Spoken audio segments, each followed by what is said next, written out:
La vie est un scandale, c'est ce que je me dis tout le temps. Être foutu là sans préavis, sans permission, sans même avoir consenti au corps chargé de me traîner jusqu'à la mort, voilà qui est scandaleux. Et la honte qui grandit avec l'âge comme l'eau au moulin ou celle qui coule sous les ponts, la honte qui s'élargit à mesure que mes amis se tiennent loin de moi, que mes pères et mères s'effacent de ma vie et vivent, qui sait, avec cette même honte, parents et amis qui de loin en loin, sans même ouvrir la bouche, m'indiquent dans leur éloignement, leur détachement comme un doigt pointé sur moi, le lieu d'une faute qui n'est pas un geste ou une parole, mais mon corps las d'être poussé par la vie. Mon être est indissociable de ma honte. Mes vêtements, les tableaux accrochés à mes murs, mes albums de photos en font partie mais n'en portent pas le fardeau. Certaines choses ne se délèguent pas. La honte, celle d'être là, d'exister parmi les autres. La honte comme une plante verte au soleil gratuit, arrosée par la pluie gratuite. Une plante que tout invite à s'ouvrir, mais dont tout se détourne aussi. La honte comme bonsaï, comme torsion du corps frappé de nœuds, à l'allure muselée, arthrite du cœur, cisaille dans la croissance. La honte comme rupture, la honte d'être mal partout, et jusque dans le sommeil, jusque dans les rêves où tout se rejoue en miroir, sur la face inversée du jour, l'envers de la veille. Ce n'est pas la vie qui en paie le prix, cette grande responsable. Ce n'est pas la vie qui la porte sur elle, la honte associée, chromée. Ce n'est pas elle qui paie l'odieux du viol, primordial, de la naissance, qui chaque fois arrache au néant une forme qui ne demandait rien, qu'à rester en puissance, qu'à n'exister qu'en herbe, qu'en potentiel d'explosion, promesse de vie intouchable, inapplicable, qu'à rester dans le froid minéral et éternel du cosmos, mais bien ceux qu'elle a forcés au monde, fait tomber sur terre. La vie est un scandale immune, mais la vie, cette éblouissante déchéance, cet éclair phosphorescent qui part du ciel pour s'écraser au sol, qui crève le silence comme une condamnation à être, une sommation à voir le jour, à hurler sous la tape médicale dans le dos, à se lever et à marcher, à chier dans un pot et à grandir, à devenir plantation ou semence, homme ou femme, finira un jour par rebondir d'où elle a chuté, le rien, le grand vide, le ciel de mon père, l'horizon caché de toutes ses prières. Pour certains comme pour Pierre Dallaire et pour mon père, vouloir mourir est un crime sur l'entourage qui ne s'en remettra pas. Vouloir mourir, c'est un enfant gâté qui tue tout le monde. Le suicide est un tueur de masse détourné, un monstre par la bande. Pierre Dallaire ne comprend rien. Mon père, qui croit en Dieu, est dispensé de comprendre. Ça n'a pas toujours été comme ça. Je n'ai pas toujours pensé comme ça. Vouloir mourir, ce n'est pas naturel tout de suite. Ce n'est pas donné tout de suite à la naissance. Vouloir mourir dépend de la vie qu'on a menée. C'est une chose qui se développe et qui arrive quand on est mangé par son propre reflet dans le miroir. Se suicider, c'est refuser de se cannibaliser davantage. Quand on meurt en bas, on remonte en haut. C'est ce qu'on dit pour se rassurer. Mais le rebondissement vers Dieu ne me rassure pas. Je ne sais pas si Dieu, s'il existe vraiment, me forcera à marcher ailleurs. Je ne sais pas si dans le repos éternel raconté par mon père avant de dormir, Dieu ne me contraindra pas à me relever et marcher de nouveau, à me réveiller chaque matin dans une existence d'où je ne sortirai jamais. La vie éternelle, voilà la plus intolérable des possibilités, et de tout temps les hommes en ont rêvé. Ça, jamais je ne le comprendrai. C'est ce que je me dis tout le temps. De subir ce scandale qu'est la vie, je n'y arriverai plus encore longtemps. Je n'en ai plus pour longtemps. Voilà ce que je me répète aussi à longueur de journée. Des journées que je passe, depuis que je ne travaille plus aussi peu, en robe de chambre, comme une traînée sans même un coin de rue ou un site web pour me faire voir, pour me montrer, pour solliciter, provoquer, contraindre à regarder et réclamer, me faire engager, fourrer comme payer son loyer. Des journées traînassées que je passe à mépriser cette robe de chambre, qui tourne en dérision à force d'être banale et rose, à force de laideur, d'usure jusqu'à la corde, mes petites misères. Car mes misères sont petites vues à l'échelle mondiale. Cette petitesse fait aussi partie de ma honte.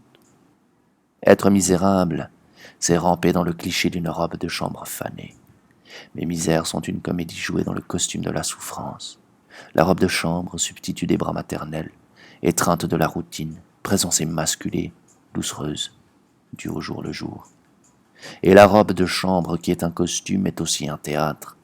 Je n'ai pas d'enfant et c'est dans le théâtre de ma robe de chambre que je n'en ai pas. C'est dans ma robe de chambre que mon infertilité, mon absence d'enfant, mon défaut de progéniture s'affiche aux autres, à mon père, à ma mère, au cercle limité de mes amitiés et à une foule imaginaire, réduite à un seul regard braqué sur ma personne, sur moi. Personne, fusil posé sur ma tempe. Je pleure et c'est encore dans un théâtre que je pleure. Mes pleurs sont entendus par une foule formée de spectateurs de moi-même, qui expie avec moi les liquides engendrés par la faiblesse. D'ailleurs, tout est vu et entendu par cette foule, la mienne, une foule globale, admirative aussi bien qu'impitoyable, cruelle d'exigence quand elle n'est pas embrasement, tonnerre d'applaudissements, et souvent je me poste devant le miroir pour observer, dans l'ambiance tamisée de ma salle de bain impeccable, mes yeux rougis par les pleurs.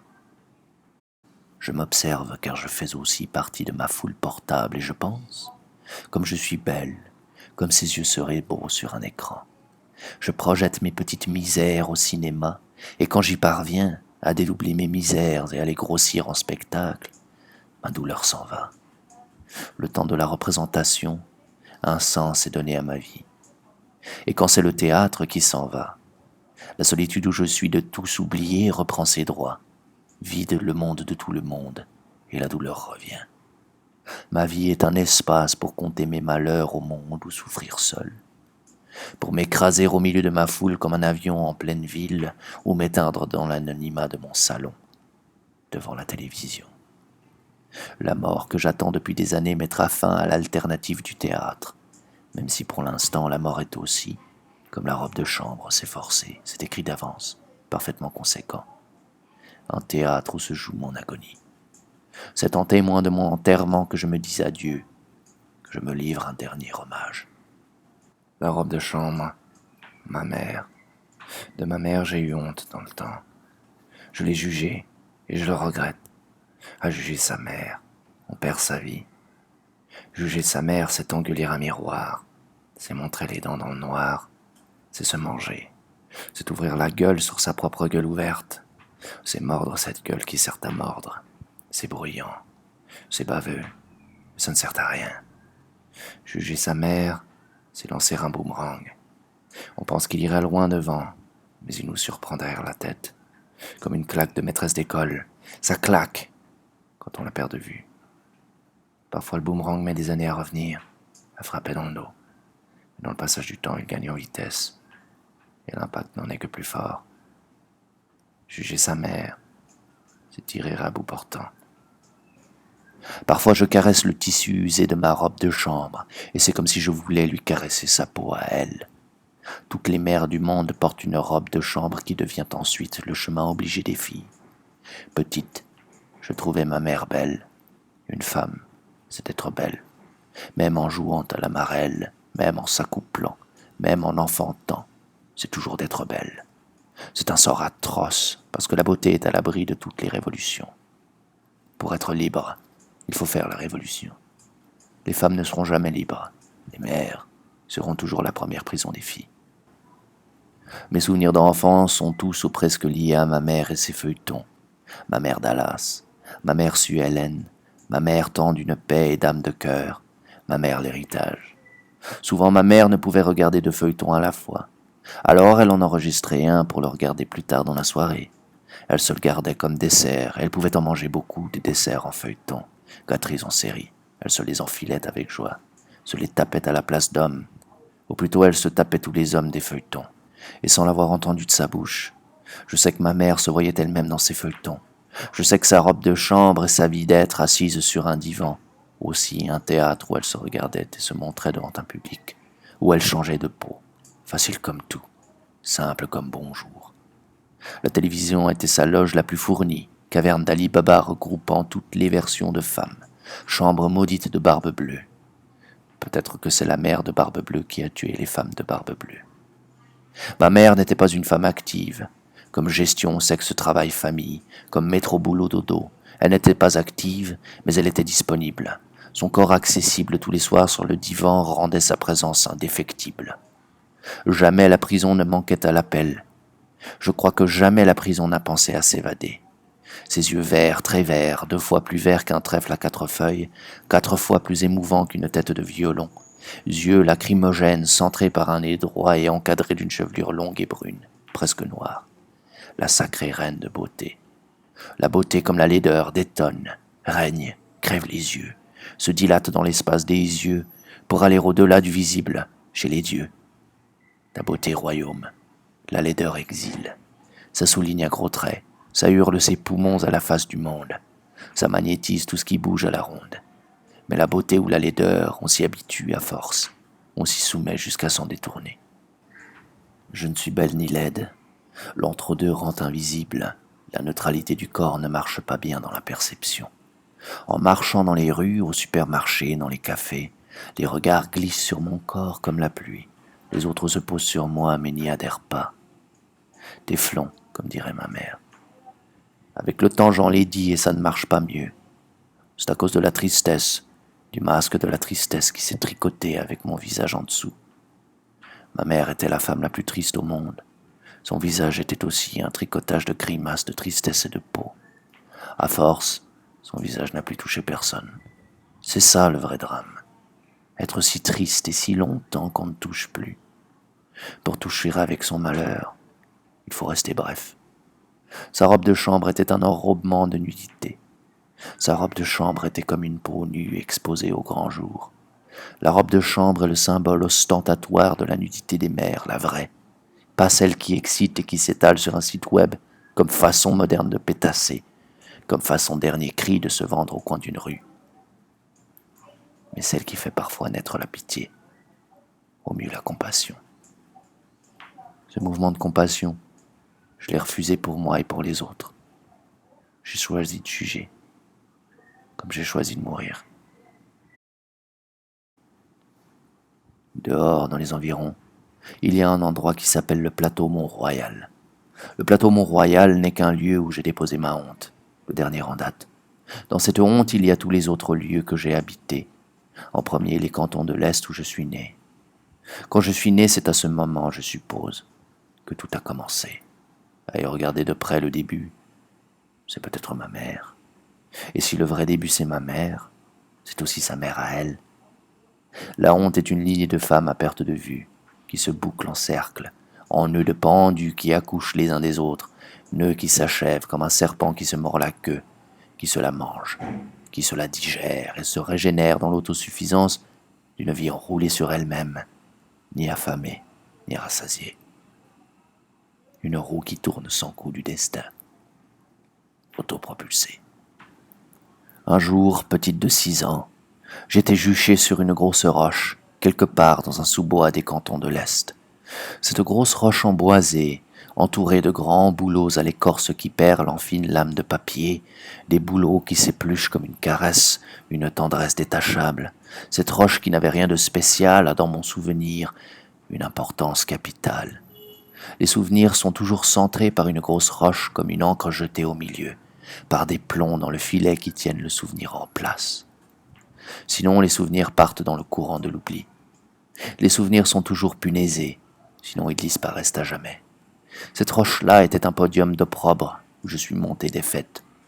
C'était d'abord un refuge pour me cacher, pour fuir les regards, alors que la roche énorme, au lieu de me protéger en me cachant, au lieu de m'effacer de la surface du monde, m'a surélevé pour m'exposer au flash d'une caméra vicieuse. Une photo dans mon album de photos en fait foi. De moi sur la grosse roche, il y a une série de témoins. Le photographe et quiconque regarde la photo. Je ne l'ai jamais déchirée, malgré la gêne qu'elle m'inspire chaque fois. J'étais donc juché debout sur la roche. Je portais un jeans surmonté d'un t-shirt bleu ciel sur lequel Mickey Mouse souriait, éclatait de joie par les oreilles. Mes cheveux châtains et courts, taillés à la garçonne, étaient pareils qu'aujourd'hui. La couleur, la longueur, la contre-performance du châtain terne, sans éclat, tout. Comme si tout ce temps de ma vie, j'étais resté sur la roche. Mes 2 mains étaient curieusement ramenées derrière mon dos, à la hauteur des fesses, comme si je retenais quelque chose de tombé. Sur la roche de ma bassesse, je retenais quelque chose avec mes mains, qui avait à voir avec mes fesses, quand quelqu'un m'a prise en photo. Ma mère, ai-je toujours pensé, par déduction. Mon père, par définition maternelle, était absent. Toujours parti, mon père, disait ma mère. C'est difficile à faire, un portrait de l'absence. Ça ne se photographie pas. Ça ne pouvait davantage être l'une de mes petites amies, toutes trop jeunes, Marie-Claude, Martine, Diane, Peggy, Nancy, Marilyn, Caroline, Kathleen. Le visage affolé, figé en panique, la bouche ouverte en haut. Je m'opposais à la caméra, mais la caméra a triomphé de mon refus en me prenant quand même en photo.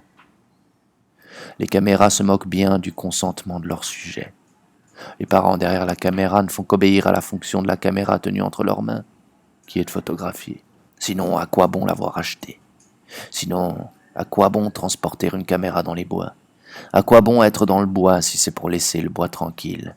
Pourquoi laisser le dehors en l'état si on peut en arracher un bout? Le monde obéit à la technologie qu'il a lui-même conçue. Le monde est un droit qui actionne toutes les fonctions imaginables, et c'est bien malgré lui qu'il les actionne, car le monde a perdu sa volonté propre. Il rampe pour se mettre à l'abri des coups de pied de ses machines. Le monde est mu par un commandement venu d'ailleurs, d'en haut, du bouton, et il en est de ce fait disculpé. Le monde se branle sur des filles de 13 ans sur le web parce que les filles de 13 ans sont actionnables. Le monde est soumis à la fonction érectile des filles de 13 ans et s'en trouve blanchi. Alors le monde continue, le monde actionne. Le monde rampe devant la fonction, reçoit les coups de pied tombés du ciel, du bouton. Il se prend en photo en train de recevoir les coups de pied, il se filme, il se regarde, il se voit se voir. Il souffre en double. Il commercialise ses larmes, les change en théâtre. Il se vend et s'achète, disperse sa douleur aux 4 vents, comme des cartes postales, des confettis de doléances.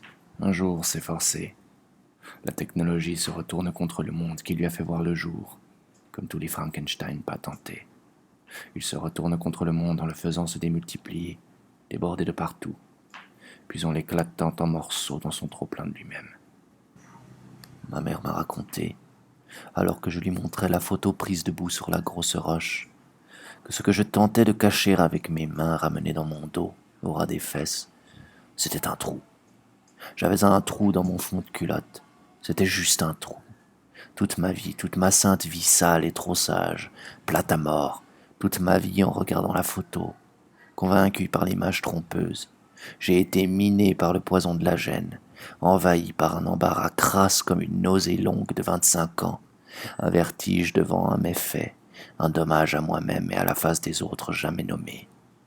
Parce que je croyais que c'était ma merde que je tentais de retenir. Je croyais avoir déféqué dans ma culotte remplie d'une défécation impromptueuse et empêché de descendre le long des jambes pour sortir en bas, aux pieds. Ma merde imaginaire m'a embarrassé pendant 25 ans. C'est drôle quand on y pense. La photo proposait de la merde et j'ai gobé la photo. Sur la photo, il y avait la suggestion de la merde et j'ai acheté la suggestion. La suggestion venait peut-être de ma position debout, je n'en suis pas sûr. Je dis ça après coup, a posteriori. Si c'était un trou, seulement un trou, pourquoi ne pas m'être assis sur la roche au lieu de hisser le trou sur des jambes? Mon cul à terre aurait constitué une cachette inviolable. Mais je suis resté debout, la bouche ouverte sur un cri qui voulait dire qu'il m'était impossible de m'asseoir dans ma merde ou de la laisser descendre. J'ai oublié que je n'étais qu'une enfant de 6 ans. Pendant 25 ans, j'ai oublié la vérité du moment, sur la grosse roche, où je n'étais qu'une petite fille de rien. Que rester debout face à la caméra n'était pas un calcul pour démontrer l'impasse dans quoi mon corps se trouvait. Ce que je tentais de cacher avec l'énergie du désespoir et les moyens du bord n'était pas le pire. On imagine toujours le pire, même quand on ne l'imagine pas. C'est subliminal. Le pire joue dans les idées, mine de rien. Il rôde aux extrémités de la pensée. C'est un parc d'attractions fantômes, un bateau pirate fiché sur la ligne d'horizon. Peu importe, car ce que je voulais cacher, tout le monde le voyait déjà. Les photos sont un avertissement général. Elles invitent à l'indiscrétion. En me photographiant, ma mère a aussi photographié ma foule, cachée derrière la roche. Les indiscrets sont aussi des juges, et c'est toujours dans le jury qu'on se place devant une photo. Quand j'en ai parlé à ma mère après qu'elle m'eut dit la vérité, elle a éclaté de rire et c'était comme si elle riait de ce que je venais de créer dans son esprit. C'était comme si, 25 ans plus tard, je chiais devant elle, placardé de Mickey Mouse aux oreilles hilares, et qu'elle trouvait ça marrant. C'était comme si elle me reprenait en photo, la main dans le sac de mon propre scénario, dans ma merde. Mon interprétation, même réfutée par elle, ma mère porteuse, photographe officielle, est restée victorieuse. La vie, c'est un peu ça aussi. Subir l'empreinte éternelle des impressions cousues aux souvenirs et aux photos qui jettent sur eux leur ombre de mensonge. Les perpétrer chez les autres dès qu'on ouvre la bouche. La honte, c'est un pays, une légion d'honneur d'un pays défait. C'est l'univers, c'est l'expérience d'être dans un corps.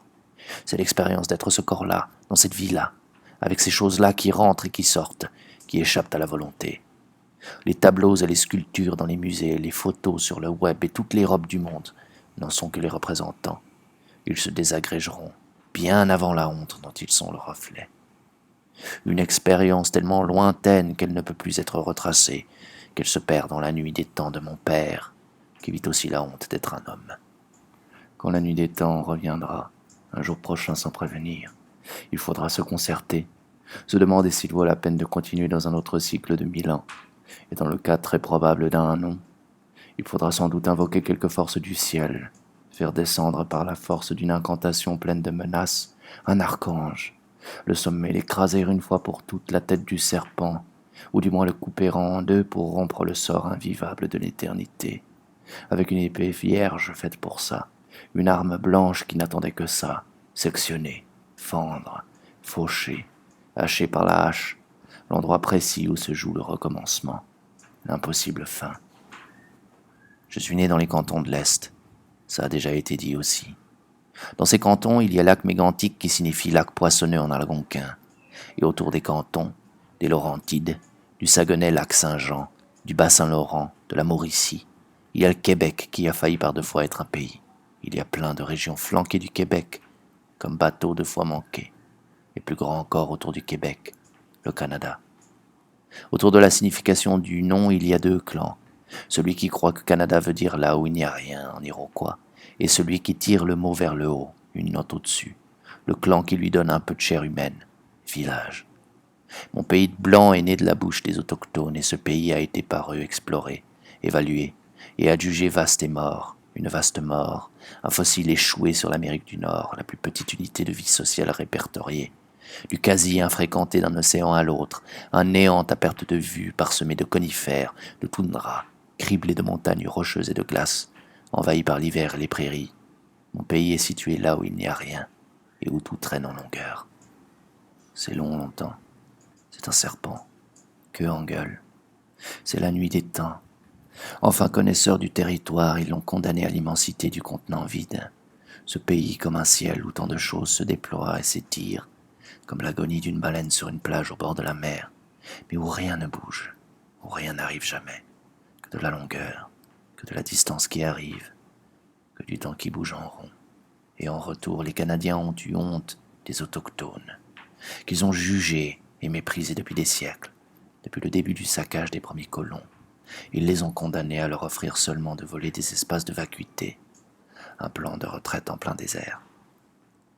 Les Blancs ont pillé, en plus du reste que sont les arbres, les rivières, les clairières, l'incontournable présence des forêts qui racornissent, qui s'écorchent des pousses vers le sol, comme un accident de parcours, une aberration du paysage, à mesure qu'on remonte au nord. Ils ont pillé les noms de leurs lieux d'habitation, mais ne s'en souviennent plus. Ils ont oublié la sagesse qui a prononcé avant eux ces grands vertiges de rien, ces somptueux territoires du vide, tranquillement remplis de villes ou de villages métis comme Chibougamau, Matane, Donnacona, Tadoussac, Matagami, Natashquan et Kuujjuaq, non accouchés dehors dans des réserves, un dehors poubelle pour souffler d'alcoolisme et de colle à sniffer quand ce n'est pas de l'essence, affligés d'inceste, souvent stoppés dans l'autophagie par le suicide. Il y a un peu plus d'1 an, ma robe de chambre était revêtue à l'heure de l'apéro, en fin d'après-midi, dès que le soleil commençait à décliner, dès que son intensité phosphorescente s'estompait pour laisser place au tissu gris qui sert de toile de fond aux étoiles, en ville invisible. Dans le lent dégradé de la blancheur aveuglante des ciels d'hiver au bleu gris de la nuit en ville, la robe de chambre se déposait, pelure de mer, sur mon corps. Sortir et entrer dans ma robe de chambre correspondait peut-être au courant lunaire. La lune comme influence, comme centre de gravité, comme dernière référence en cas de perte de repère dans la vie sur Terre, le ciel comme réponse en cas d'éloignement de son prochain. Ça marche un temps, ça fait son temps. Ensuite, quand la Lune ne remplit plus ses promesses, quand le cosmos échoue à intéresser les hommes, à leur constituer une origine, quand il se vide de ses constellations et de ses réseaux d'explications, des joies comme des peines, quand il ne précise plus l'incidence de l'amour et du bonheur, ne reste plus que son propre reflet cannibale dans le miroir. Quelque chose meurt quand on se fait face dans une intention de se dévorer, mais la vie continue comme si de rien n'était, comme si un scandale ne venait pas d'éclater au grand jour. C'est le seul scandale dont on ne parle jamais dans les journaux. Les journaux hypocrites n'aiment pas vraiment les scandales, dans les bains de sang et l'odeur du sexe, dans le sillon de leurs glaires écœurantes. Ils restent pudiques. En robe de chambre à l'heure de l'apéro, je regarde souvent par la fenêtre au lieu de regarder la télévision. Pour ça, il suffit de faire pivoter mon fauteuil vers la fenêtre et de tirer le rideau vert. Par chance, mon rideau n'est pas rouge. Sur la surface de la vitre, depuis mon fauteuil, ça prend vie. J'y vois des choses qu'il est difficile de décrire, comme les scénarios où je trouve la mort tous les jours dans mon théâtre. Des gens connus de moi et volontairement introduits, qui m'ont fait mal ou que j'ai blessé, que j'ai aimé, qui m'ont aimé, qui m'ont haï, que j'ai banni, qui sont sortis de ma vie ou que j'ai poussé hors d'elle. Tous ces gens sortent de nulle part pour entrer sur la scène du crime dans un « oh ah oh ». Non. Des gens qui ne sont plus que mains plaquées sur la bouche. Des gens qui revoient, dans une succession de souvenirs précis et révélés, ce qu'ils m'ont fait et ce que je leur ai fait. Ces gens qui me pardonnent mes fautes et qui s'en veulent des leurs. Les morts meurent avec ceux qui restent, réduits au silence imposé des trésors introuvables, engloutis par les forces souterraines des océans, par leur puissance de soubassement. Les morts ont toujours le dernier mot. Quand ils laissent une lettre derrière, c'est pareil. C'est peut-être pire. Une lettre, c'est un long sermon. Les sermons indulgents sont les plus durs à cause de la colère non autorisée chez les lecteurs. Sur fond d'étoiles invisibles, je me suis souvent éteinte. Et la plupart du temps, quand ces gens de mon théâtre, leurs deux mains sur la bouche, quittent la scène, je ne sais plus quoi faire de moi. Alors, je recommence ailleurs à mourir, à être trouvée morte, à être pardonnée. Je recommence à m'écraser ailleurs, comme un avion lancé dans le ciel qu'on a oublié d'entretenir dans les environs. Aujourd'hui, je ne sors plus de ma robe de chambre que pour la laver. Quand je la lave, je reste nu. Mon corps m'écœure.